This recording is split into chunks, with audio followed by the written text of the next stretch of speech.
Hi everyone, today we're going to study real numbers and its subsets. For today we're going to consider some groups of numbers such as natural numbers, whole numbers, integers, rational numbers, irrational numbers, and real numbers. The first group is what we call natural numbers, or sometimes called counting numbers. This is denoted by capital N. The set of counting numbers starts with 1, 2, 3, so on and so forth. If we're going to count the number of birds in our screen, we will count it from 1, 2, 3, and we say there are 3 birds on screen.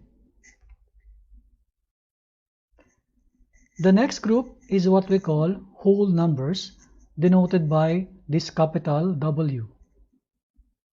This time we're going to include the 0 plus the counting numbers, and it is called now whole numbers. So the set W is equal to, starts from 0, 1, 2, 3, 4, so on and so forth, as it is shown in our number line below.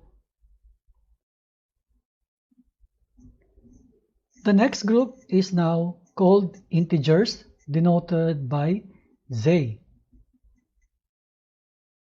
For integers, we are now including the negative numbers plus the whole numbers. The set Z is equal to ... The negative numbers here, the 0 is here, the positive numbers are here. As you see in the number line below, 0 is in the middle. All numbers on the right are positive numbers. All numbers to the left are negatives.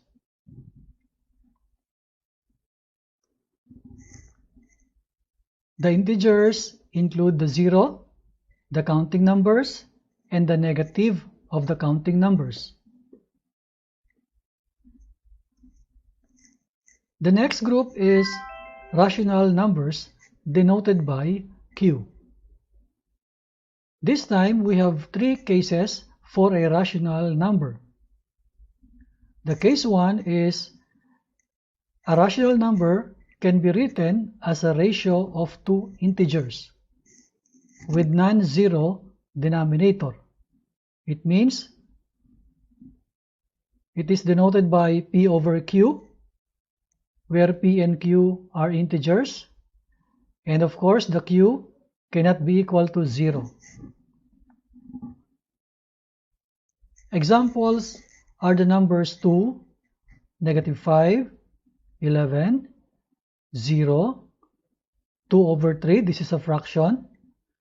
Square root of 4 can be simplified into a positive 2, and other rational numbers. So these are the examples for this case 1, and this falls under rational numbers. For case 2, when we have a decimal expression, a decimal is called a rational number if it is terminating. Look at the examples: 1.25, 3.562, -0.75, -6.4563. So these are decimals that are terminating, and they are called rational numbers. For case 3, again this is for decimal expression. If the decimal is non-terminating and repeating. Look at the examples below: 2.333 and 3 dots follows. It means, as you see here, 2.333, there is a pattern of repetition of the number 3, And see the three dots here means it is continuously. It is continuous.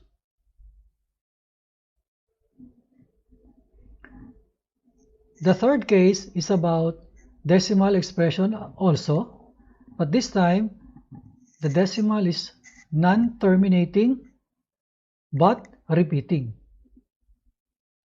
Look at our examples below. The numbers 2.333 and there are three dots that follow here. It means it is continuous. But because of this pattern of repetition of 333, this is considered to be a rational number. Look at the second example here. There are three dots at the end of the decimal. It means this is non-terminating. But because of the pattern of 232323 after the decimal point, it means there is a pattern of repetition here. So this is a rational number. Look at the third example, negative 12.543, and dot dot dot. Because of the repetition pattern of 543 and followed by another 543, we can see the pattern of repetition here, and this is not terminating. It means this is called also a rational number. How are we going to determine if this is not a rational number? Let's see the example in number 2. The example 2.34532, there are three dots that follow. It means this is continuous. But the decimal itself, there is no way that we can see a pattern here, unlike what we have in our example 1. So this is 2.34532 dot dot dot. There is no pattern of repetition, and this is continuous. It means this example is not a rational number. Another example is negative 0.23125 dot dot dot. It is non-terminating, but there is no pattern of repetition of the decimal, so this is a not rational number. Another example is here, 125.34526 dot dot dot. So this is continuous, and also there is no pattern of repetition, so this is an example of not rational number.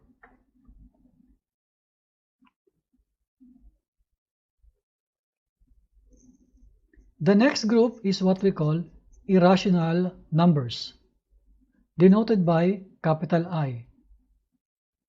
So when a number is not rational, it is called irrational numbers. So we have some examples here. The numbers square root of 2, square root of 3, square root of 5, these are irrational numbers. If you're going to get the exact value of this square root of 2, square root of 3, square root of 5, you will get a decimal that is non-terminating and not repeating. Another examples of irrational numbers are the pi, which we know the value is 3.14151 dot dot dot. Also this e, this is a special number that is studied when you reach your higher math, and the value of this e is 2.71828 dot dot dot. So these two special numbers here are called irrational numbers. Another example, 1.235241 dot dot dot. It's continuous and there's no pattern of repetition. This is an irrational number. Another example, negative 5.24158. 3 dots follow. There is no pattern of repetition in the decimal, and it is continuous.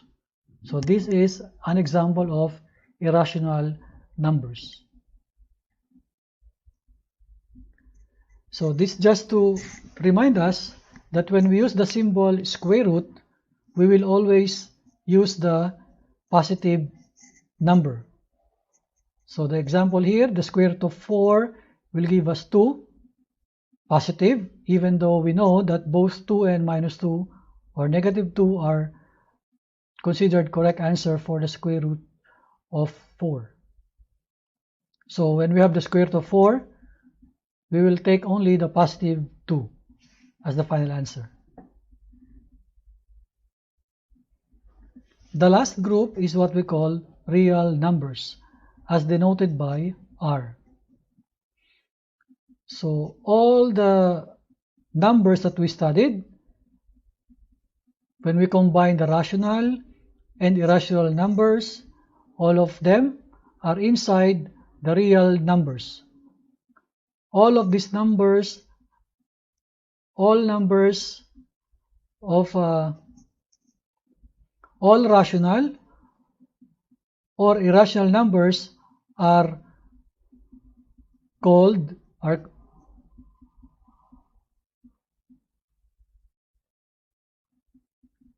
So for the last group is what we call real numbers, and this includes the set of rational numbers and also the set of irrational numbers.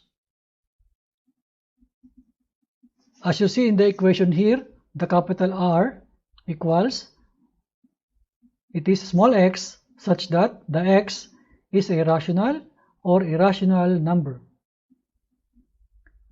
As you see in the number line, all of these numbers here in the number line is called rational numbers.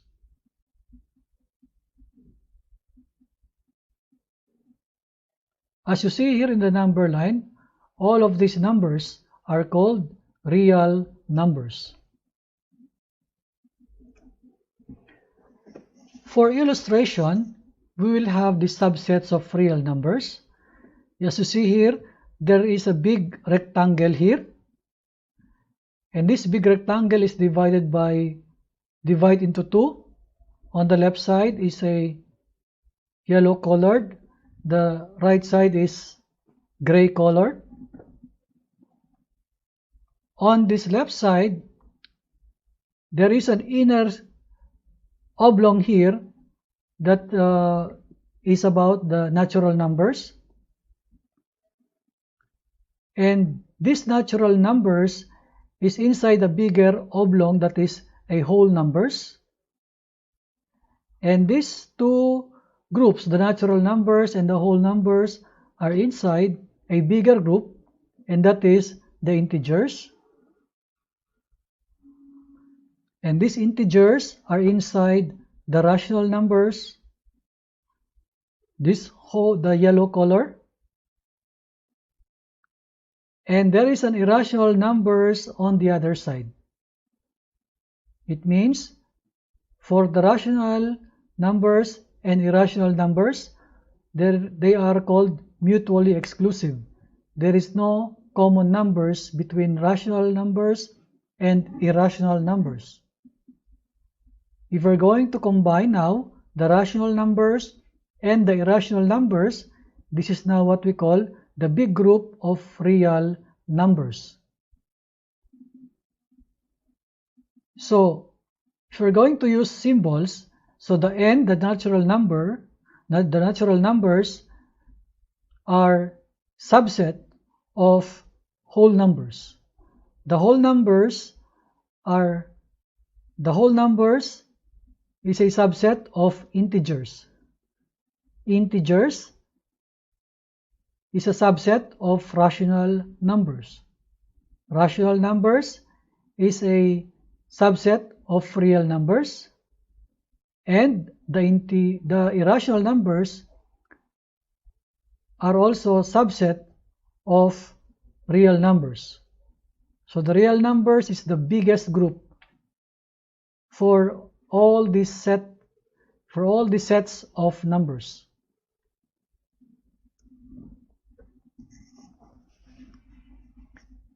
So this exercise, we have some numbers written here. So let's start. It says here we're going to complete the table, and we're going to tick if the given example falls on that subset or group of numbers. So for number 10, it is a natural number, it is a whole number, it is an integer, it is a rational number, and tick the real number. For the pi, it is an irrational and also real. For the 1/4, it is a fraction. This is a rational number and also real number. For 0, it starts with the whole number, it is integer, it is rational, it is real number. The cube root of 5, it is an irrational and real. For 0.768, this is a decimal, it is a rational number, it is real number. For the number 5.23654, ... it is a continuous decimal, there is no pattern of repetition of the decimals, so this is irrational and real.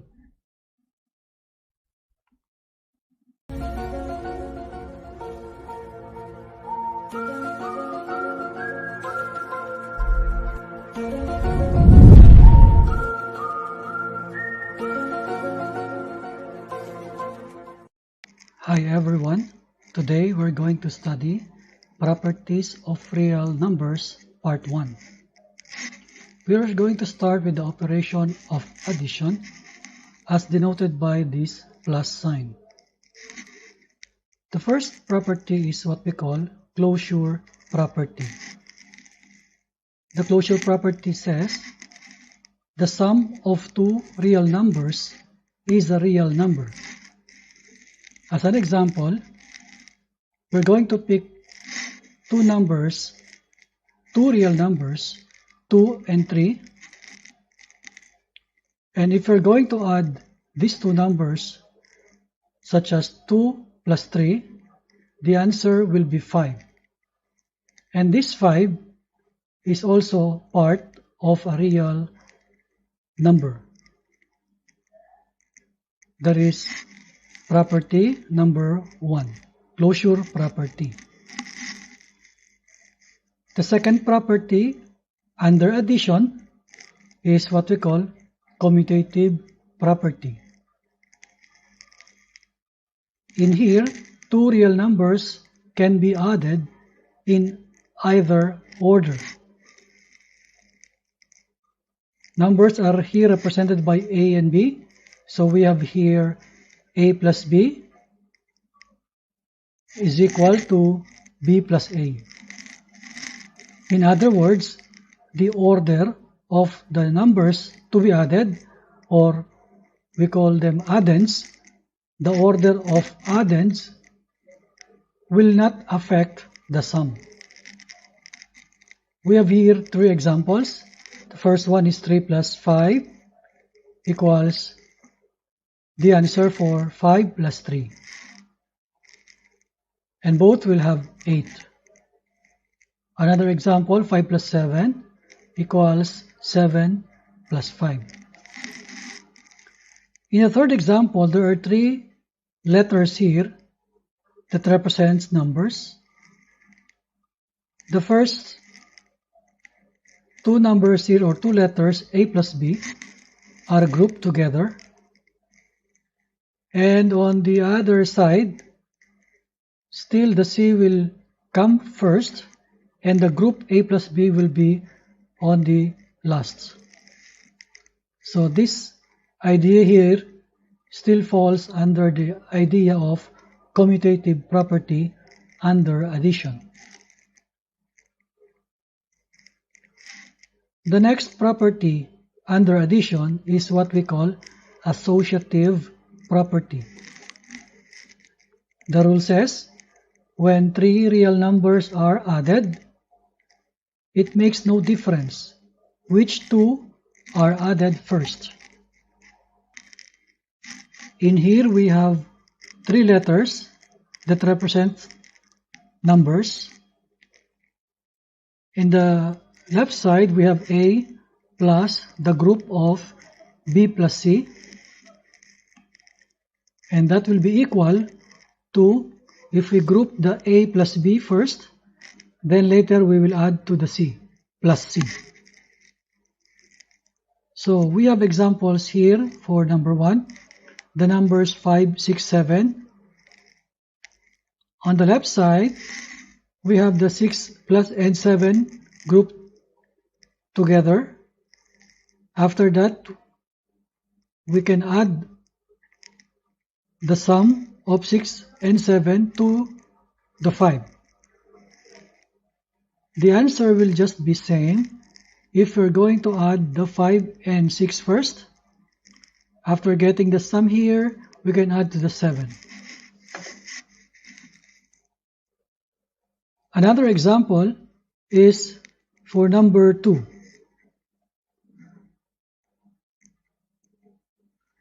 In here, 3, 6, and 9 are given.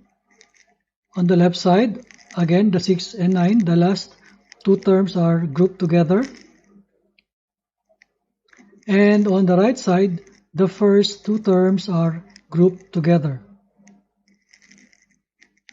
Then later on, if we're going to get the sum of these three numbers, after that, get the sum of the right side, eventually we will get the sum of 18 for the two sides. So on the third example, there are three letters here, and these three letters represent numbers. So PQR is here.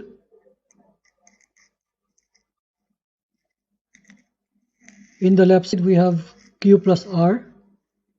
Then later on we will add to the P. On the right side we have this P plus Q. Then after getting the sum, we will get to add this to the R. And as the associative property says, whether we add the last two numbers or we add the first two numbers, we will have the same answer. The number 4 property is what we call additive identity. It says here, the sum of 0 and a real number equals the number itself. That is, A plus 0 is the same with 0 plus A, and the answer will be A. In other words, any number added to 0 will result to the number itself, and that 0 is what we call the additive identity. We have three examples here. The first one is 3 plus 0 equals 3. Second example, 0 plus 5 equals 5. Third example, the fraction 2 over 3 plus 0 equals 2 over 3. Again, the number 0 is the additive identity. Number 5 is additive inverse. It says here the sum of a real number and its opposite is 0. That is, A plus the negative A equals 0, and here the minus A or the negative A is the additive inverse of A. We have two examples. 6 plus a negative 6 equals 0. Here, negative 6 is the additive inverse of 6. Example 2, the given is negative 3 plus a positive 3 is equal to 0. Here, the positive 3 is the additive inverse of minus 3 or negative 3. By the way, this additive inverse is related to the identity 0, because it says here, if there is a given number a, we are thinking of another number that if we add to that number a would result to the identity element, and that is 0. In that case, the negative a is the additive inverse of a. Let's go now to multiplication properties, and this is denoted by a dot. The first one is closure property. The closure property says the product of two real numbers is a real number. It means if we are going to multiply two real numbers, the answer can be found also in the group, inside that group, the group of real numbers. Let's have this first example, 2.3 or 2 times 3 equals 6. And this number 6 is a real number. Another example, 2 times negative 3. The answer is negative 6. Again, this negative 6 is a real number. Third example, 4 times 3. These are real numbers that are being multiplied, and the answer is 12, and this 12 is a real number itself. Next property under multiplication is this commutative property. It says two real numbers can be multiplied in either order, that is, a times b equals b times a, where a and b are real numbers. In other words, if we're going to interchange the position of the factors, the product will be same. Let's see the example number 1. 3 times 5 will be equal to 5 times 3, and both of them will be equal to 15. Example 2, 5 times 7 is the same with 7 times 5. In example 3, we have 3 letters here. This is a plus b taken as one group multiplied by c. So since a plus b is taken as one group, we can do the commutative property, putting this a plus b on the right side, and the c will come first. C times the group of a plus b. And this a, b, and c are all real numbers.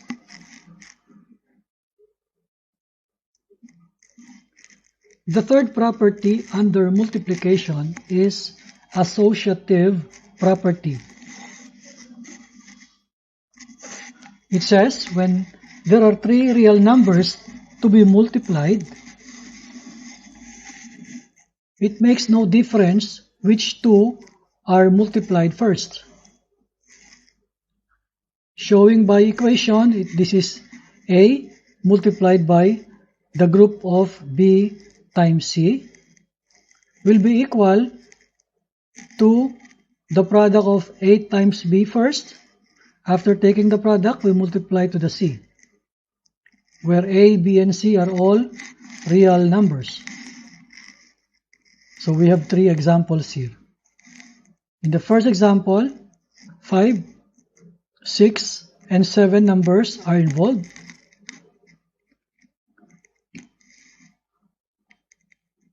On the left side, we have this 6 times 7 grouped together. After that, we will multiply the answer to the number 5. The answer will be the same even if we group the 5 and 6 first, taking the product here. After that, the product will be multiplied to the number 7. At the end, these two sides will have same answer. Next example is number 2 example. 3 times the group of 6 times 9. This is equal to the group of 3 times 6. Afterwards, we multiply to the 9. The third example is there are letters that represent numbers. Here we have P, Q, R. On the left side, the Q and R are grouped together and then multiplied by P. This is equal to the group of P times Q. Then later we multiply the product to R. So this is associative property. In other words, the grouping of the factors will not affect the product. The fourth property under multiplication is what we call multiplicative identity. It says the product of 1 and a real number equals the number itself. That is, A times 1 is equal to 1 times A is equal to A. Example number 1, 3 times 1 will be same with 1 times 3 and the answer will be 3.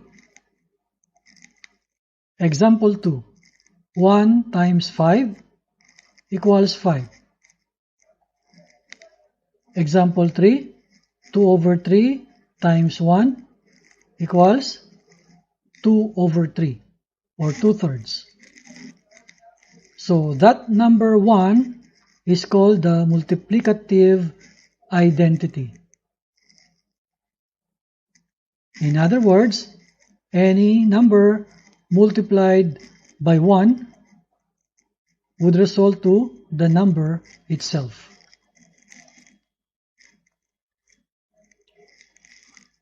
The fifth property under multiplication is what we call multiplicative inverse. It says the product of a non-zero real number and its reciprocal is 1. Again, this number 1 is the multiplicative identity. And that is, if we have this A multiplied by 1 over A is equal to 1. And here, the 1 over A is the multiplicative inverse of A. We have two examples here.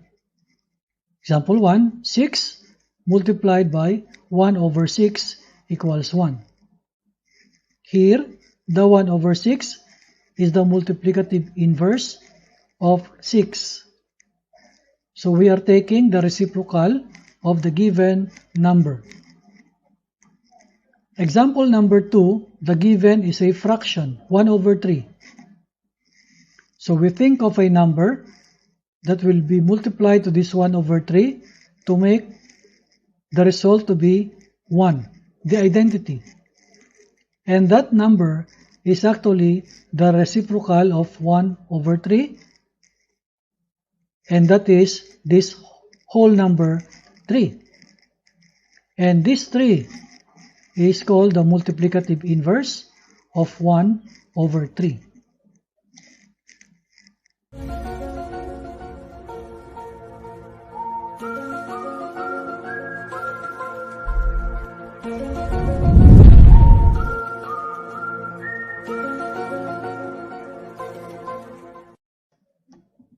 Hi everyone.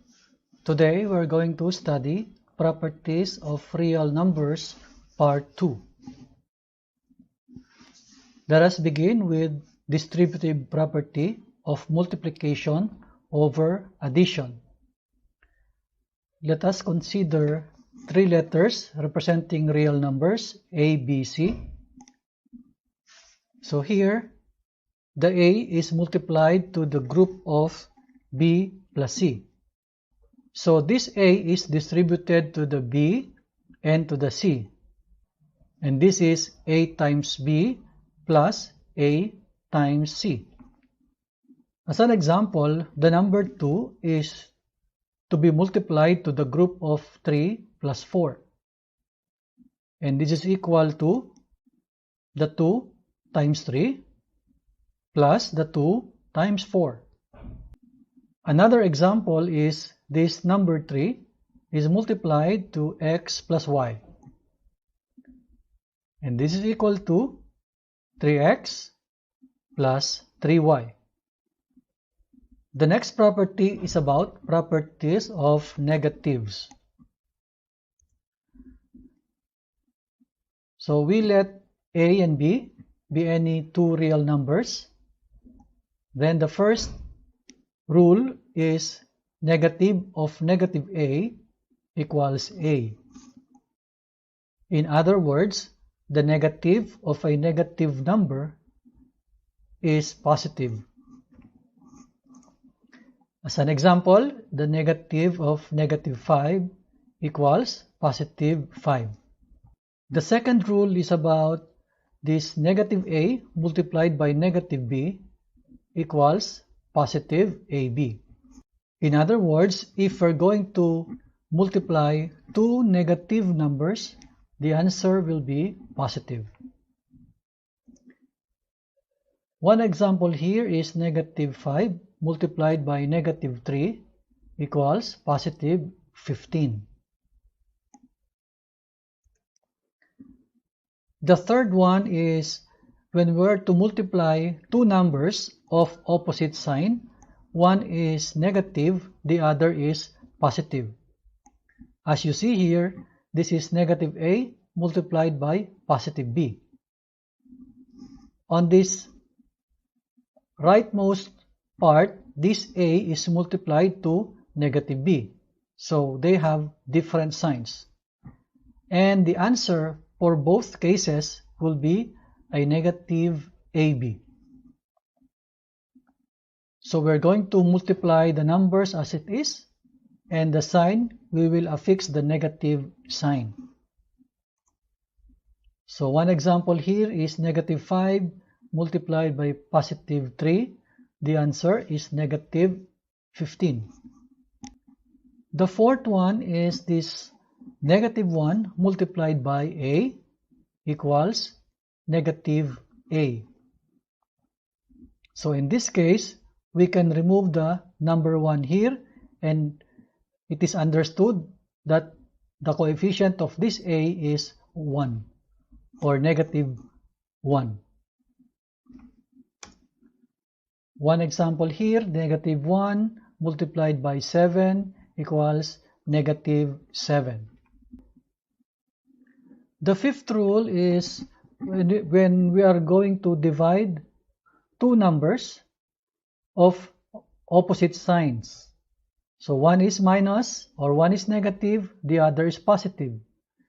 See here, negative A divided by B.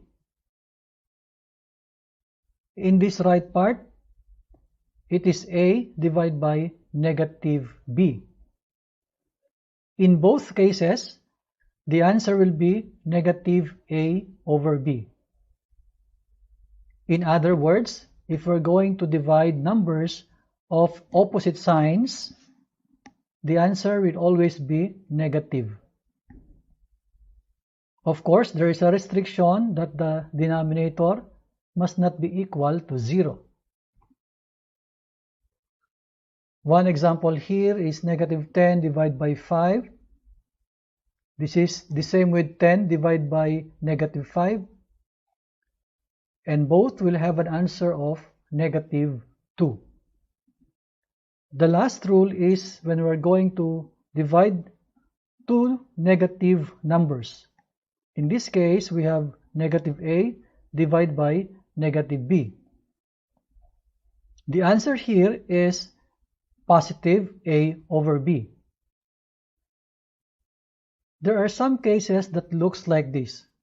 There is a big negative sign here outside, and then there is a division of two numbers of opposite sign. In this case, this is negative a over b, and on the other case, the b is the negative, the a is positive.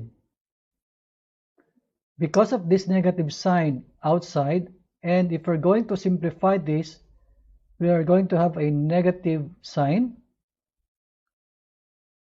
It's like we have a negative of a negative fraction, and the answer will be positive. Again, the restriction is the denominator must not be equal to 0. One example here is negative 10 divided by negative 5. Or this is the same with the negative of the fraction negative 10 over 5, which is the same with the negative of the fraction 10 over negative 5. And for these three problems, the answer is positive 2. We go now to the zero properties. Let's have this a and b representing any two real numbers. Then the first zero property is a multiplied by 0 equals 0. It's like this 0 is a powerful number that when you multiply it to any number, it will consume the other number, and the answer will just be 0. One example is 2 times 0 equals 0. Another example is this group x cubed plus 1 multiplied by 0 equals 0. So even though there is a big group here, if we multiply it by 0, the answer will be 0. The second property for 0 is when we have this a times b equals 0. This statement will be true if and only if a is equal to 0, or b equals 0, or both are zeros. One example here is 3 times b equals 0. This will be true if the b equals 0. Another example is p times q equals 0. This will be true if the p equals 0, or maybe q equals 0, or both are zeros.